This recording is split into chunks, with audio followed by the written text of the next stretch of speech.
আপনি অসুস্থ হলে অবশ্যই একবার এই রেসিপিটা ট্রাই করে দেখবেন। এটা হচ্ছে শুটকির একটা ডিফারেন্ট টাইপের রেসিপি। সো এটার জন্য আমি এখানে 2টা শুটকি নিয়েছি। এটা ভালো করে ধুয়ে নিতে হবে ফার্স্টে।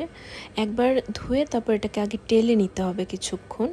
টেলে তারপর আবার ধুয়ে নিতে হবে। তো এরপরে আমি হচ্ছে একটু তেলের মধ্যে ছোট ছোট করে আলু কুচি করে দিয়ে আলুটাকে একটু ফ্রাই করে নিলাম হালকা। এরপরে এই শুটকিটার মধ্যে আর কি এটার যে বোনসগুলো থাকে সেগুলো ছাড়াই নিলে ভালো হয়। এরপরে হচ্ছে এটাকে কিছুক্ষণ ভেজে তারপর আস্ত রসুন বা আপনি চাইলে মাঝখান দিয়ে কেটে দিতে পারেন, রসুন এবং পেঁয়াজ কুচি দিয়ে আরও কিছুক্ষণ এটাকে হচ্ছে ভেজে নিতে হবে। এটা ভাজতে ভাজতে একটা টাইমে যখন পেঁয়াজ এবং রসুনগুলো একটা ব্রাউনিশ কালার চলে আসবে তখন আপনি আপনার মশলাগুলো দিয়ে দিতে পারবেন। যেমন এখানে এক্সট্রা কোনো মশলা ইউজ করব না, জাস্ট হলুদের গুঁড়া, মরিচের গুঁড়া, লবণ। এরপরে ওটা একবার কষানো হয়ে গেলে এরপর পানি দিয়ে আরও কিছুক্ষণ কষাতে হবে।